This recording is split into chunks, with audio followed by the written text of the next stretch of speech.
Hi friends, आज आपको glycolysis याद करने के शॉर्टकट तरीके बताए जाएंगे जो बहुत ही इजी है। उसके बाद भी आपको ग्लाइकोलिसिस लेक्चर बताए जाएंगे जो बाकी बचा हुआ है, तो इसको ध्यान से सुनने में बहुत ही इजी है। आप इसको बहुत आसानी से याद कर सकते हैं। दोस्तों, यहाँ पे एक ट्रिक बनाया गया है। गाना गाते 6 फ्रेंड ने 6 फ्रेंड से कहा, तुम भी एक अच्छा गाना गा दो। गाना मतलब ग्लूकोज, उसके बाद आता है ग्लूकोज 6 फास्फेट, मतलब गाते छः तो ग्लूकोज 6 फास्फेट। उसके बाद आता है फ्रक्टोज 6 फास्फेट। यहाँ फ्रेंड मतलब फ्रक्टोज 6 फास्फेट, मतलब गाना गाते 6 फ्रेंड ने 6 फ्रेंड से कहा, तुम भी एक अच्छा गाना गा दो। मतलब ग्लूकोज, उसके बाद ग्लूकोज 6 फास्फेट, फिर फ्रक्टोज 6 फास्फेट, फिर फ्रक्टोज 1 6 फास्फेट। एक अच्छा गाना, उसके बाद अच्छा के बाद गाना, गाना मतलब ग्लिसरॉल्डिहाइड 3 फास्फेट। उसके बाद गा दो, दो का मतलब DHAP। जो जो ये सब नाम है, ये कितने कार्बन कंपाउंड है? 6 कार्बन। अब ग्लिसरॉल्डिहाइड और DHAP ये क्या है? 3 कार्बन कंपाउंड। मतलब जो ग्लूकोज से फ्रक्टोज 1 6 फास्फेट बना, ये अभी तक 6 कार्बन कंपाउंड है और इनको भी यहाँ तक बनने में प्रिपरेटिंग फेज कहा जाता है। दोस्तों, में जो ग्लूकोज है पहला स्टेप है, उसके बाद ग्लूकोज 6 फास्फेट दूसरा स्टेप, फिर उसके बाद फ्रक्टोज 6 फास्फेट है तीसरा स्टेप। उसके बाद आता है फ्रक्टोज 1 6 बाईफास्फेट आता है चौथा स्टेप। उसके बाद आता है पांचवा स्टेप ग्लिसरॉल्डिहाइड 3 फास्फेट और DHAP। इसके बाद है छठा स्टेप। दोस्तों, अब यहाँ पे एक नया ट्रिक आया है। कुछ पांचवें स्टेप के आगे से एक बाइक पर 3 पागल, उनमें पहला तीसरा पागल पहना टोपी, पहले का टोपी गिर गया, अब बचा तीसरे पागल का टोपी। दूसरे पागल ने टोपी ले लिया, टोपी का रंग पीला पीला, पीला रंग का मतलब वेट, अब ग्लूकोज बन गया पायरुवेट। इसका मतलब एक बाइक पर 3 पागल, मतलब कि जो पांचवें स्टेप 3 PGLD और DHAP बना था, उसके बाद है पहला तीसरा पागल पहना टोपी। मतलब जो 3 PGLD है वो फिर कन्वर्ट होगा 13 बाई PGA में, जो छठा स्टेप है। उसके बाद है सातवां स्टेप, जो लिखा गया पहला का टोपी गिर गया, अब बचा तीसरे पागल का टोपी। मतलब जो पहला फास्फेट था वह फास्फेट ATP के रूप में निकल गया, अब बचा तीसरे कार्बन का फास्फेट। अब अगला स्टेप है तीसरे पागल का टोपी। अब यहाँ पे जो लिखा गया है दोस्तों कि तीसरे पागल का टोपी दूसरे पागल ने ले लिया, मतलब जो तीसरे कार्बन पर फास्फेट था वह किस पे आ गया? 2 नंबर कार्बन के फास्फेट पर आ गया। मतलब PGA के जो तीसरे कार्बन पर फास्फेट था अब वो आ गया दूसरे कार्बन पर, जो 8वां स्टेप है। आगे टोपी का रंग पीला पीला, मतलब पीले का मतलब है PEP। अब जो 2 PGA था वो बदल गया PEP में, जो 9वां स्टेप है। अब पीला का रंग मतलब वेट, पीले रंग का मतलब वेट, अब ग्लूकोज बन गया पायरुवेट। मतलब जो लास्ट स्टेप है PE के बाद वो किस में कन्वर्ट होगा? पायरुवेट में, जो लास्ट स्टेप है किसका? ग्लूकोज का। अब ग्लूकोज बन गया पायरुवेट। मतलब ग्लाइकोलिसिस में ये होता है कि जो ग्लूकोज का ब्रेकडाउन होता है वो लास्ट में क्या बनता है? पायरुवेट। अब ग्लूकोज क्या बन गया? पायरुवेट, जिसे क्या कहा जाता है? ग्लाइकोलिसिस। देखो, मैंने कल जिक्र किया था ना कि ग्लाइकोलिसिस क्यों होती है। अर्थ पर जब लाइफ की स्टार्ट हुई थी तो ऑक्सीजन प्रेजेंट नहीं था, ठीक। तो जो भी ऑर्गेनिज्म उस समय में इवॉल्व किए थे तो कौन सा रेस्पिरेशन करते थे? वो एरोबिक रेस्पिरेशन, ऑक्सीजन था ही नहीं, तो रेस्पिरेट करते थे through anaerobic respiration. Anaerobic respiration जो होता है ये सारे ऑर्गेनिज्म में ग्लाइकोलिसिस के फॉर्म में, बैक्टीरिया में, आपके प्लांट में, एनिमल्स में, प्रोटोजोअन्स में, जितने भी लिविंग ऑर्गेनिज्म है सब में पाया जाता है। प्लांट में एक साइटोसॉल और प्लास्टिक दोनों में पाया जाता है, एनिमल्स में केवल साइटोसॉल में पाया जाता है, ठीक। सबसे पहले आप क्या करेंगे? जैसे मान लीजिए आपने कार्बोहाइड्रेट ही आपका नियर अबाउट 40 to 60% जो एनर्जी हमारी बॉडी में आती है वो कहाँ से आती है? कार्बोहाइड्रेट से आती है। कार्बोहाइड्रेट से आती है। 30% लिपिड से आती है, 5 से 10% जो है आपका वो प्रोटीनेशियस सब्सटेंस से आती है, वो ग्लूकोनियोजेनेसिस प्रोसेस, वो एक अलग चीज़ है। यहाँ पर सिंपल सा आपने कोई कार्बोहाइड्रेट या स्टार्च या सुक्रोज कुछ भी आपने अपटेक किया है, खाया है, तो क्या होगा? आपकी बॉडी में जाएगा तो जो उसमें एंजाइम्स प्रेजेंट है उसको उसके मोनोमेरिक फॉर्म में ऑक्सीडाइज मोनोमेरिक फॉर्म में उसका ब्रेकडाउन करा देंगे। जब मोनोमेरिक फॉर्म में ब्रेकडाउन हो जाएगा तो आपको पता है स्मॉल इंटेस्टाइन में आपका विलाई होते हैं, एब्जॉर्ब कर लेंगे उसको, एब्जॉर्ब करके वो ब्लड स्ट्रीम के थ्रू जो है वो ट्रांसपोर्ट हो जाती है पूरी बॉडी में, जो बॉडी की जितनी सेल है सब में। सबसे ज़्यादा ग्लूकोज कंजम्पशन होता है आपके ब्रेन में, और फिर ग्लूकोज को ही लेता है। जब ग्लूकोज एकदम खत्म हो जाएगा तब भी उसको कहीं से भी ग्लूकोज का फॉर्मेशन करा करके दिया जाएगा। ठीक, अगर उसके बाद भी नहीं हो पाता तो अलग बात है कि वो कीटोन बॉडी पे डिपेंड रह सकता है। बट मेनली ब्रेन के लिए भी क्या नीड होती है? ग्लूकोज की। अब ग्लूकोज पूरी बॉडी में एक्सपोर्ट हो गई, हर सेल में पहुंच गई। जब ग्लूकोज पहुंची तो फिर तो ग्लूकोज का क्या होगा? ब्रेकडाउन होगा। क्या होगा? ब्रेकडाउन होगा, उसका ऑक्सीडेशन होगा। और ये जो ऑक्सीडेशन होगा ये क्या बोला जाएगा? ये बोला जाएगा, ये जो ऑक्सीडेशन होगा ये एनारोबिक रेस्पिरेशन के थ्रू ऑक्सीडेशन होगा। किसके थ्रू होगा?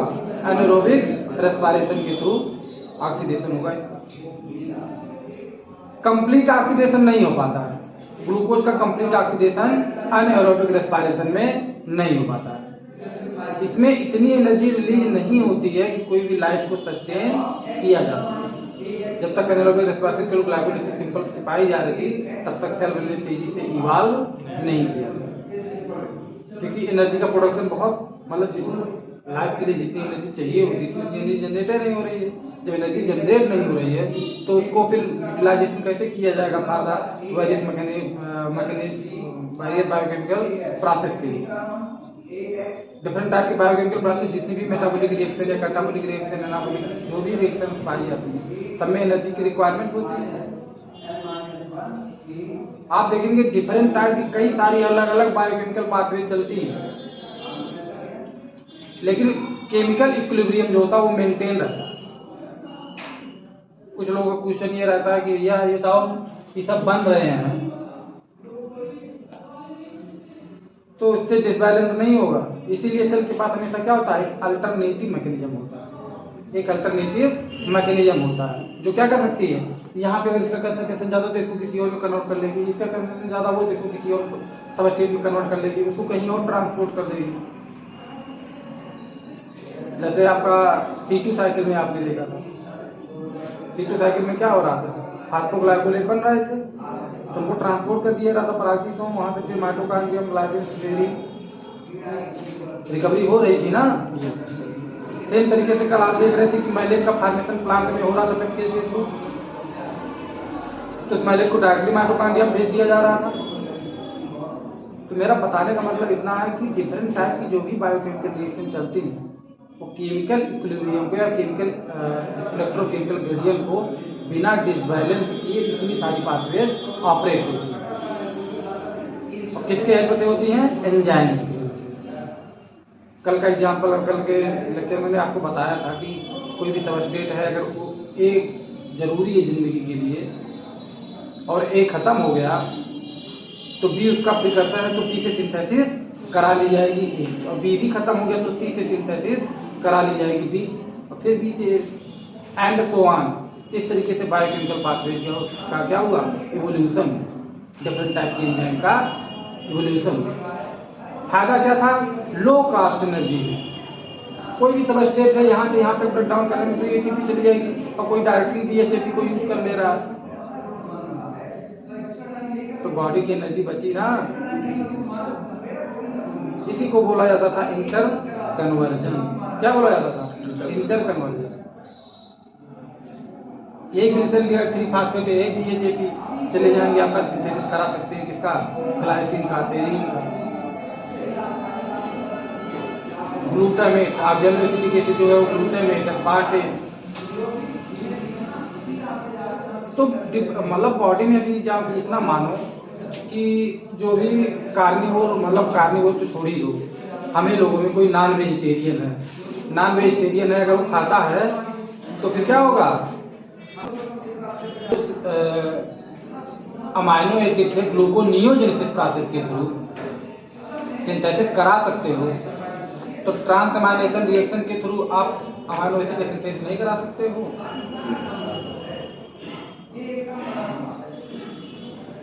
बोलो, आरयूबीपी राइबोलोज 1,5 डिसफॉस्फेट थे, फिर इसको उनको कन्वर्ट कराया था ऑक्सीजन एक्टिविटी के थ्रू 2-फॉस्फोग्लाइकोलेट में, वहीं से तो ग्लाइसिन बन रही थी, सेरीन बन रही थी, ग्लूटामिन, एस्पार्टेट, जो ग्लूटारेट बन रहे थे कि नहीं बन रहे थे। इसी प्रोसेस को तो इंटर कन्वर्जन बोला जाता है। क्या बोला जाता है? इंटर कन्वर्जन बोला जाता है। जितनी साइकिल आप डिफरेंट टाइप की साइकिल पढ़ रहे हो, सारी साइकिल आपस में इंटरलिंक्ड रहती है। हम अलग अलग क्यों पढ़ते हैं? क्योंकि एक साथ अगर कॉम्प्लेक्स, इतना कॉम्प्लेक्स हो जाएगा, इतना कॉम्प्लेक्स हो जाएगा कि उसको देख नहीं पाओगे। Glycolysis directly linked with the Krebs cycle gluconeogenesis. Glycolysis से आप रेगुलेट होती है ग्लाइकोजन सिंथेज के थ्रू ग्लाइकोजन का फॉर्मेशन कराने के लिए। यहाँ पे नॉर्मल ग्लाइकोलिसिस चल रही है ना। अब यहीं पर दो टाइप के पीएफके होते हैं, फॉस्फोफ्रक्टोकाइनेज, पीएफके1 और पीएफके2, और दोनों को अलग अलग रेगुलेट कर रही थी कौन कौन? ग्लूकागॉन और इंसुलिन। अरे फ्रक्टोज 2,6 बिसफॉस्फेटेज को एक्टिवेट कर रही थी इंसुलिन, फॉर्मेशन करा तो ग्लाइकोलिसिस को तेजी बढ़वा रही थी, और ऊपर से जो भी ग्लूकोज मॉलिक्यूल थे, ये प्रोसेस रिवर्सिबल है, देख नहीं रहे हो? फ्रक्टोज 1,6 बिसफॉस्फेट यहाँ पे कमिटेड स्टेप हो गया, लेकिन ये ग्लूकोज से जो फ्रक्टोज 6 फॉस्फेट का फॉर्मेशन हुआ, ये वापस से ग्लूकोज 6 फॉस्फेट हो सकता है ना जी सर। अब ग्लूकोम्यूटेज कौन? ग्लूकोम्यूटेज, ये 6 फॉस्फेटों पे 1 फॉस्फेट करते हैं, तो that is the precursor molecule for the glycogen का मोनोमर है, वही जोड़ते जाओ तो ग्लाइकोजन की सिंथेसिस होगी। आपने खाना ज्यादा खा लिया, कहीं गए थे, छक्के खा लिए, मिठाई 10 पीस खा लिए, बॉडी में ग्लूकोज का लेवल बढ़ गया, तो जब ग्लूकोज का लेवल बढ़ा तो इंसुलिन सिक्रीट हुई। इंसुलिन जब सिक्रीट हुई तो उसने क्या किया? बॉडी में ग्लूकोज के लेवल को डिक्रीज कर दिया। कैसे कर दिया? ग्लूकोज को ग्लाइकोजन में कन्वर्ट करा दिया। ग्लाइकोजन में ग्लूकोम्यूटेज काम करेंगे, glucose 1 phosphate 6 phosphate glucose 1 phosphate में कन्वर्ट हो जाएगा।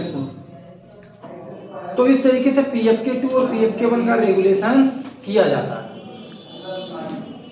उसी जगह पे आप देखिए तो ग्लूकागॉन थे, वो ग्लाइकोलिसिस को इनहिबिट कर रहे थे, पीएफके2 को एक्टिवेट कर रहे थे, ग्लाइकोलिसिस स्लो डाउन कर रहे थे, ग्लूकोज के फॉर्मेशन को प्रमोट कर रहे थे, ताकि ग्लूकोज को और नॉन कार्बोहाइड्रेट सब्सटेंस से भी, अगर ग्लाइकोजन खत्म हो गया तो नॉन कार्बोहाइड्रेट सब्सटेंस से भी ग्लूकोज की सिंथेसिस कराएंगे और फटाफट सारे सेल को भेज देंगे। कितना क्लियर हुआ जी? हमने सुक्रोज मॉलिक्यूल है, जो भी आपने अगर सुक्रोज इंटर किया, सुक्रोज आपने इनगल्फ कर रहे हैं कि आपने उसको टेक किया, खाया सुक्रोज को, तो भैया किसमें टूटेगा? ग्लूकोज और फ्रक्टोज में तो टूटेगा। फ्रक्टोज पे सीधे फॉस्फोरिलेशन कर दिए तो फ्रक्टोज से फॉस्फेट डायरेक्ट बन जाएगा। फ्रूट में इसीलिए ज्यादातर क्या प्रेजेंट होते हैं? फ्रक्टोज, और खाते तुरंत ऊर्जा देते हैं ना, तो सीधे 3 स्टेप आगे बढ़ के यहीं आ जाते थे, उनको यहाँ से कन्वर्ट होने की जरूरत नहीं है। कभी फ्रूट खा के देखना खाली पेट, तुमको तुरंत मतलब खाओगे तो 5-10 मिनट में आपको थोड़ा एनर्जी का एहसास हो जाएगा, और खाना खा के देखना 1.5-2 घंटा लगेगा। हाँ भाई, कंप्लीट उसका डाइजेशन करने में। तो आपने सुक्रोज इंटेक किया तो सुक्रोज कन्वर्ट हुआ मोनोमेरिक फॉर्म में, तो यहाँ पे हम ग्लूकोज को एग्जांपल में लेते हैं। अगर फ्रक्टोज भी टूटेगा तो फ्रक्टोज से भी आ जाएगा। ग्लूकोज पर एंजाइम काम करेंगे कौन? हेक्सोकाइनेज। हेक्सोकाइनेज नाम क्यों पड़ा है? हेक्सोज शुगर है ना जी। अरे मोनोसेकेराइड C6H12O6 हेक्सोज शुगर है जी। तो जो एंजाइम इसमें फास्फोराइलेशन कर रहा है वो क्या हो गई? काइनेज एक्टिविटी मतलब फास्फोराइलेशन। जी। आपने बॉडी में कहीं नहीं देखा होगा कि हाइड्रॉक्सिलेशन होता हो, कहीं होता है हाइड्रॉक्सिलेशन?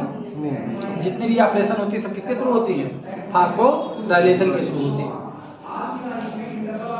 तो हेक्सोकाइनेज क्या करेंगे? एटीपी का यूटिलाइजेशन करेंगे और फॉर्मेशन करेंगे ग्लूकोज 6 फास्फेट का। ग्लूकोज 6 फास्फेट का फॉर्मेशन होगा और उसका ग्लूकोज 6 फास्फेट पर एंजाइम काम करेगी हेक्सोज आइसोमरेज। कौन काम करेंगी? Hexose isomerase. हेक्सोज आइसोमरेज काम करेंगी तो इसको कन्वर्ट कर देंगे ग्लूकोज 6 आइसोमरेज है ना? Yes sir. आइसोमरेज है जी। तो आइसोमर मतलब ग्लूकोज का आइसोमर तो फ्रक्टोज होता है, दोनों में फार्मूला केमिकल फार्मूला सेम होता है, दोनों 6 होते हैं, बस फंक्शनल ग्रुप का डिफरेंस होता है। एक दूसरे क्या होते हैं? आइसोमर होते हैं। तो हेक्सोज आइसोमरेज एक्ट की ग्लूकोज 6 फास्फेट पे तो फॉर्मेशन किसका हो गया? Fructose 6 phosphate. किसका फॉर्मेशन हो गया? Fructose 6 phosphate. ये अभी प्रोसेस कमिटेड नहीं हुई है, ये आपस में क्या अभी फ्रक्टोज 6 फास्फेट का जो फॉर्मेशन हुआ है ये वापस से गो बैक हो सकता है, वापस जा सकता है। कमिटेड स्टेप कहाँ पे आता है? जब पीएफके फ्रक्टोज 6 फास्फेट पे एक्ट कर दे और फॉर्मेशन कर देगा फ्रक्टोज 1,6 बिस फास्फेट। कोई बहुत बड़ा नाम नहीं है, इसी फ्रक्टोज के 1 नंबर कार्बन पे फास्फेट को ऐड कर दो तो बिस फास्फेट ग्रुप हो गया ना। तो 1 नंबर पे और 6 नंबर पे फास्फेट ग्रुप है तो फ्रक्टोज 1,6 बिस फास्फेट का फॉर्मेशन हो गया। फ्रक्टोज 1,6 बिस फास्फेट का फॉर्मेशन हो गया, इसी पर पीएफके एक्ट करे थे, पीएफके 2 एक्ट करेगी तो फ्रक्टोज 2,6 बिस फास्फेट का फॉर्मेशन होगा जी। और पीएफके 2 जो होती है वो एक्टिवेट कर देती है पीएफके 1 को ग्लाइकोलाइसिस पे प्रमोट कर देती है, इंसुलिन एक्ट करता है जी। ठीक। ग्लूकागॉन क्या करेगा?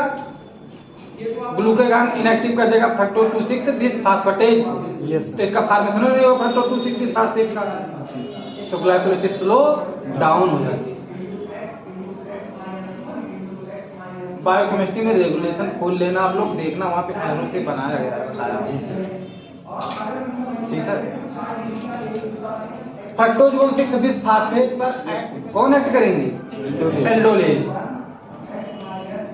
एल्डोलेज जब एक्ट करेगी फ्रक्टोज 1,6 बिस फास्फेट पे तो फॉर्मेशन होगा किसका? ट्रायोज शुगर का। किसका फॉर्मेशन होगा? ट्रायोज शुगर का। 6 मॉलिक्यूल हैं कार्बन के जी, 3 मॉलिक्यूल में ब्रेक डाउन हो गया इनका। 3 मॉलिक्यूल मतलब कि ये कौन है? Yes sir. अरे 1 पर भी फास्फेट लगा दो भाई।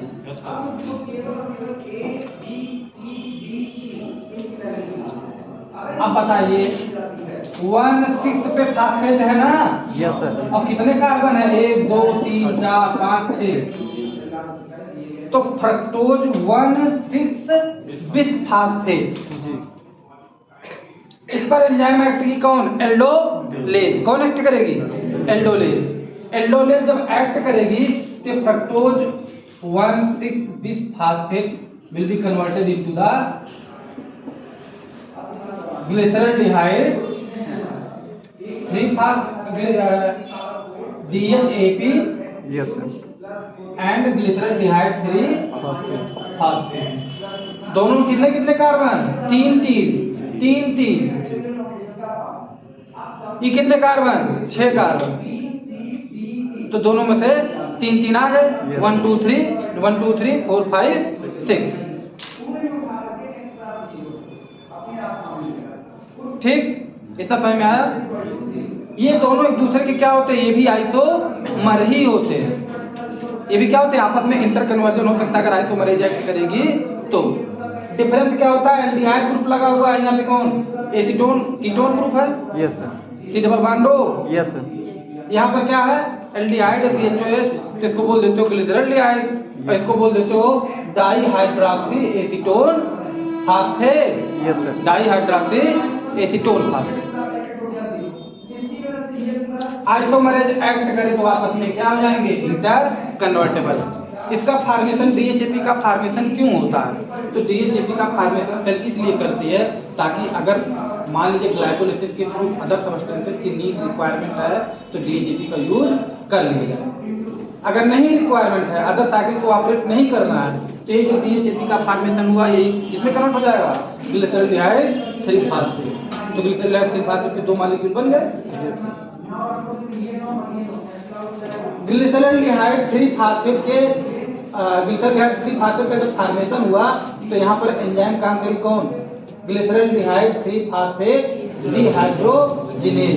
कौन एक्ट करेगी, ग्लिसरॉल्डिहाइड 3 फास्फेट डिहाइड्रोजिनेज, जो किसका यूटिलाइजेशन करती है, एनो को रिड्यूस कर देती है। डिहाइड्रोजिनेज है ना जी, तो क्या करेगी ये ग्लिसरॉल्डिहाइड 3 फास्फेट डिहाइड्रोजिनेज NAD+ को कन्वर्ट कर देगी NADH।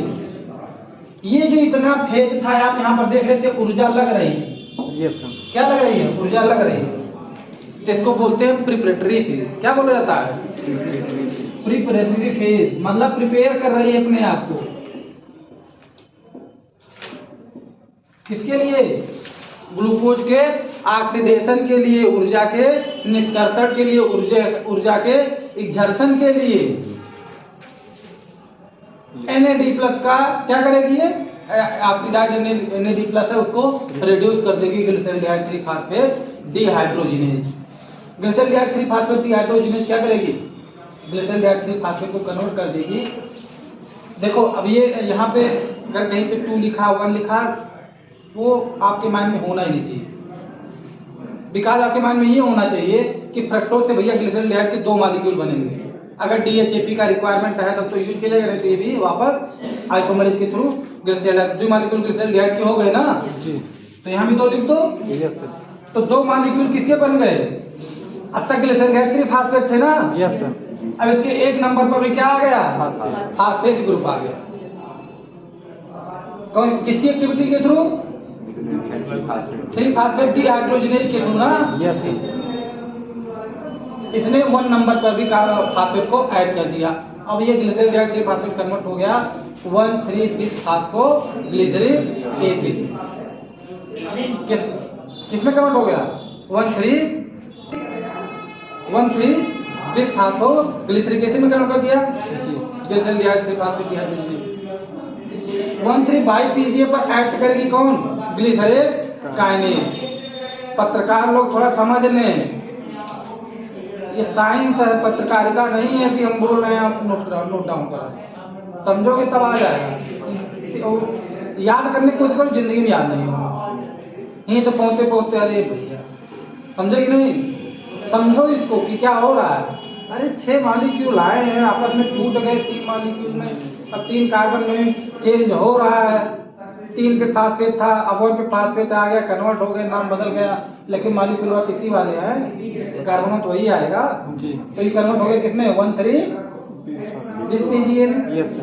इस पर ग्लिसरॉल काइनेज काम करेगी तो ये क्या हो जाएगा, 2 मॉलिक्यूल बन जाए किसके, 3-फास्फोग्लिसरिक एसिड के, यस। और यहाँ पर आप देखिए ताजुब की बात ये है कि 1 पे जो फास्फोग्लिसरिक 3 फास्फेट ऐड करके किए थे ना जी, इसमें से 1 से फास्फेट रिमूव होगा तो वो फास्फेट को यहीं पर ADP खड़े रहेंगे और क्या करेंगे, ये ATP का फॉर्मेशन। तो 2 मॉलिक्यूल बने हैं ना जी, तो 2 बारी साइकिल आएगी, 2 ADP कन्वर्ट हो जाएंगे 2 ATP। इसी को बोलते हैं सबस्ट्रेट लेवल फास्फोराइलेशन। सबस्ट्रेट का फास्फोराइलेशन हुआ और ADP से ATP का फॉर्मेशन हुआ। ये इतना प्रिपरेटरी फेज था, तो ये क्या है, पे ऑफ फेज। ये क्या है, पे ऑफ फेज। अब ये आपको देगी, पे करेगी, अदा करेगी। तो इसमें से जो 1 नंबर पे फास्फेट था वो ADP के फॉर्म में ATP में स्टोर हो गया। अब बचा कौन, 3 पे फास्फेट बचे, तो कन्वर्ट हो गया 3-PGA में, 3-फास्फोग्लिसरिक एसिड। 3 नंबर पे फास्फेट ग्रुप और 3 कार्बन कंपाउंड है, 2 मॉलिक्यूल बनेंगे तो यस। इस पर काम करेगी कौन, ग्लूकोम्यूटेज नहीं, म्यूटेज। कौन काम करेगी, म्यूटेज। किस पे 3-फॉस्फोग्लिसरिक एसिड, और कन्वर्ट कर देगी इसको किसमें, जो 3 नंबर पे फास्फेट लगे थे तो इनको अच्छा नहीं लग रहा था, तो इन्होंने क्या कहा कि 2 नंबर पे तुम चले जाओ फास्फेट ग्रुप, जो 3 नंबर पे फास्फेट लगा था उसको 2 नंबर पे लेकर के चले आए। अब ये हो गया 2Pg, क्या हो गया 2Pg। पहले 3 पागल एक बाइक पे 3 पागल, वहां से अच्छी जो है बदल दिया गया 2 पागल, भागा नहीं है, वही 3 वाले उठा करके 2 पे कर दिया गया, तो कितने हो गए 2 पागल। 2PGA 2PGA पर इनोलेज एंजाइम काम करेगी। कौन काम करेगी, इनोलेज एंजाइम, तो कन्वर्ट कर देगी PGA को फास्फोइनाल पायरुवेट में। किसमें कन्वर्ट कर देगी, फास्फोइनाल पायरुवेट। पेप्टेज की एक्टिविटी C4 प्लांट में आपने कॉमनली पढ़ा होगा सभी लोगों ने, बहुत कॉमन है। वहां पर क्या किया जाता है, यही फास्फोइनाल पायरुवेट पे बाइकार्बोनेट आयन पेप्टेज एक्टिविटी के थ्रू ऑक्जेलो एसिटिक एसिड पे मैलेट डिहाइड्रोजनेज एक्ट करेगा, NDH एंजाइम NADPH को क्या, NADPH का रिप्लेसमेंट करेगा, NAD+ का फॉर्मेशन करेगा, नहीं NAD+ का NADPH में कन्वर्जन कराएगा।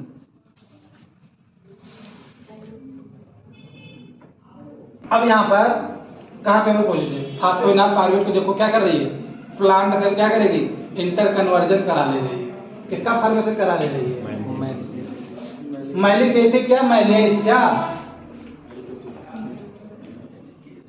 किसका फॉर्मेशन करेगी, मैलेज का, ठीक। और ये मैलेज को भेज दिया जाए कहाँ पे, माइटोकॉन्ड्रिया, और मैलेज का यूटिलाइजेशन कर सकती है, ठीक। माइटोकॉन्ड्रिया बेटर कर सकती है, जरूरत होगी तो अमीनो एसिड बना लेगी, नहीं जरूरत होगी तो अपना फिर से मैलेज से पायरुवेट, जैसे फास्फोइनाल पायरुवेट बने हैं वापस से इनको कन्वर्ट कर लेगी साइटोसॉल में, ठीक। तो ये गए हैं तो कहीं गए नहीं, जरूरत होगी तो यूटिलाइज किया जाएगा, नहीं तो साइकिल आगे बढ़ जाएगी, लेकिन यहीं से उठाया जाएगा, इसलिए इसको बनाया गया। अब इसके बाद आप फास्फोइनाल पायरुवेट बना तो इस पर पायरुवेट काइनेज एक्ट की, कौन एक्ट की, पायरुवेट काइनेज, नाम ही क्लियर है ना, पायरुवेट काइनेज। और यहाँ पर जो फास्फोइनाल पायरुवेट था, फास्फोइनाल पायरुवेट, फास्फोरिल ग्रुप रिलीज हुआ, 2 ADP यहाँ पे भी 2 ATP में कन्वर्ट हुआ, खाली कहा बचा, पायरुवेट, क्या बचा, 2 मॉलिक्यूल किसके बने, पायरुवेट के।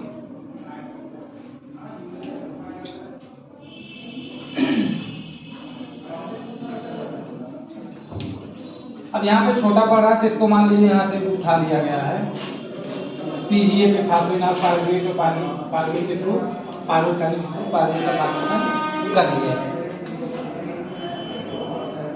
अगर ऑक्सीजन प्रेजेंट है तब तो ये इंटर करेंगे माइटोकॉन्ड्रिया में और वहां पे ऑक्सीडेशन होगा इसका,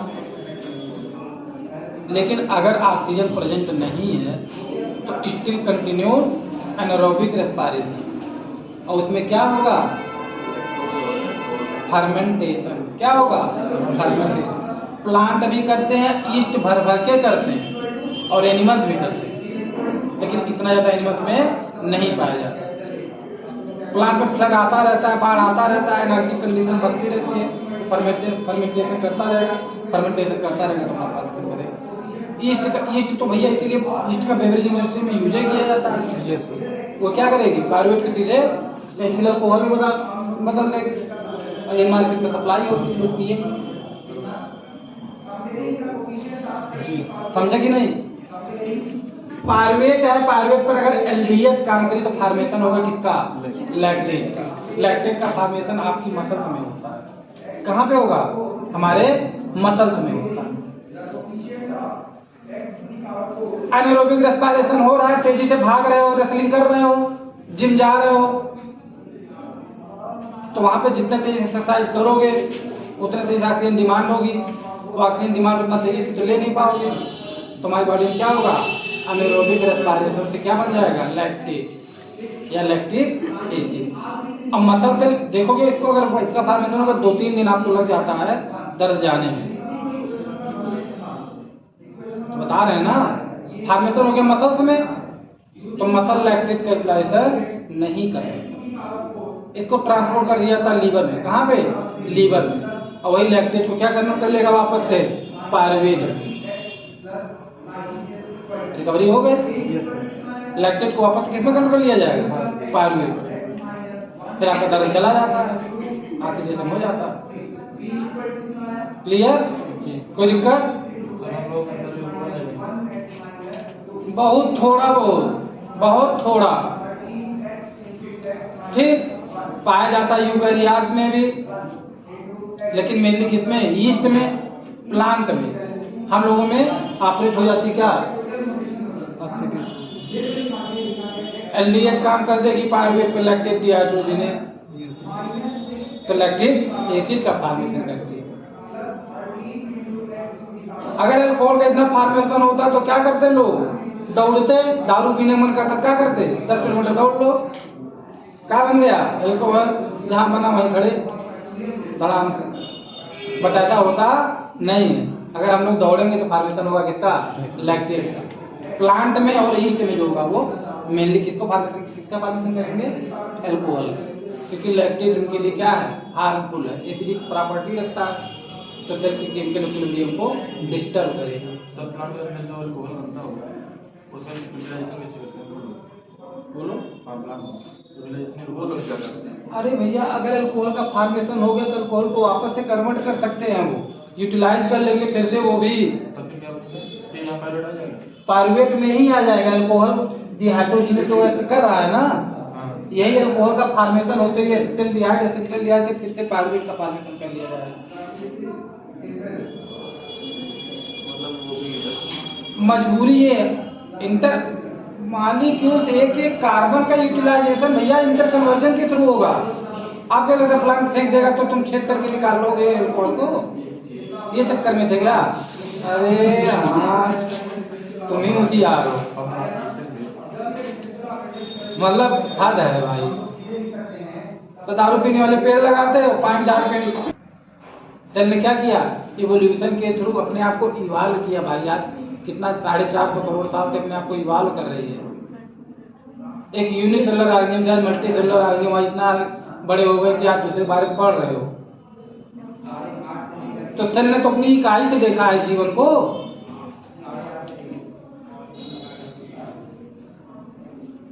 तो उसके पास ज्यादा पावर है, हमारे पास कुछ नहीं, हम यूज कर सकते हैं, बदल नहीं सकते। बदलोगे तो बायोटेक्नोलॉजी हो जाएगी। क्या हो जाएगी? बायोटेक्नोलॉजी। बाकी नेचुरली आप कुछ उसमें कर नहीं सकते। नेचर विल डिसाइड क्या करना है क्या नहीं करना, ठीक। तो अगर ऑक्सीजन फर्दर प्रेजेंट नहीं है तो इसी कार्बन का कन्वर्जन लैक्टेट में और अल्कोहल में हो सकता है। फर्दर ऑक्सीजन प्रेजेंट, फर्दर अगर ऑक्सीजन प्रेजेंट है तो ये ग्लूकोज था, ग्लूकोज से फ्रक्टोज, फ्रक्टोज से आपका पायरुवेट का फॉर्मेशन हुआ ना।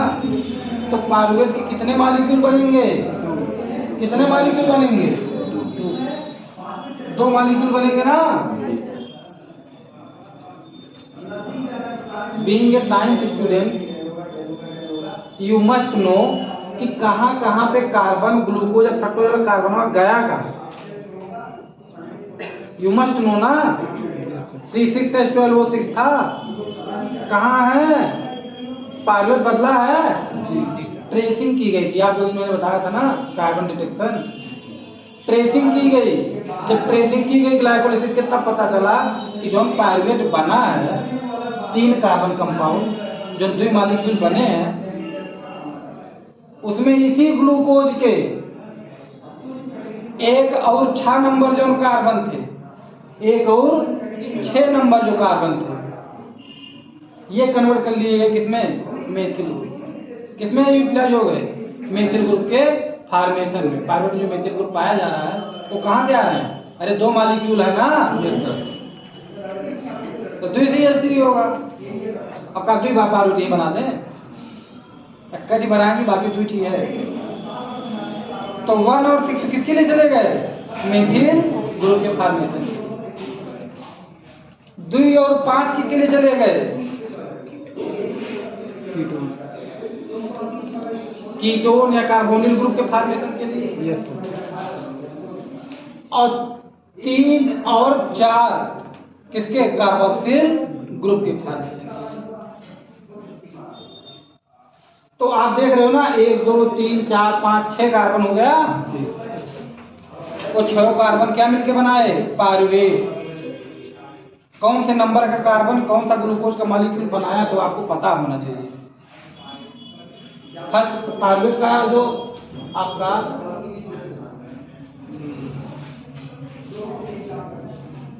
1 2 3 पारुवेट का जो 1 नंबर कार्बन है वो कहाँ से आया है? 1 और 6 नंबर ग्लूकोज। Yes sir. जो 2 नंबर है वो कहाँ से आया है? 2 और 5 से। 3 नंबर कार्बन वो कहाँ चला गया? कार्बोक्सिल ग्रुप के फॉर्म में आ गया, C डबल बॉन्ड O के फॉर्म में। फॉर्मेशन हो गया। अब इस यही पारुवेट को इंटर करा लिया जाए कहाँ पे? माइटोकॉन्ड्रिया। कहाँ पर? माइटोकॉन्ड्रिया। ये पारुवेट इंटर कर जाएगा माइटोकॉन्ड्रिया में। इसको हटा देना। Yes sir.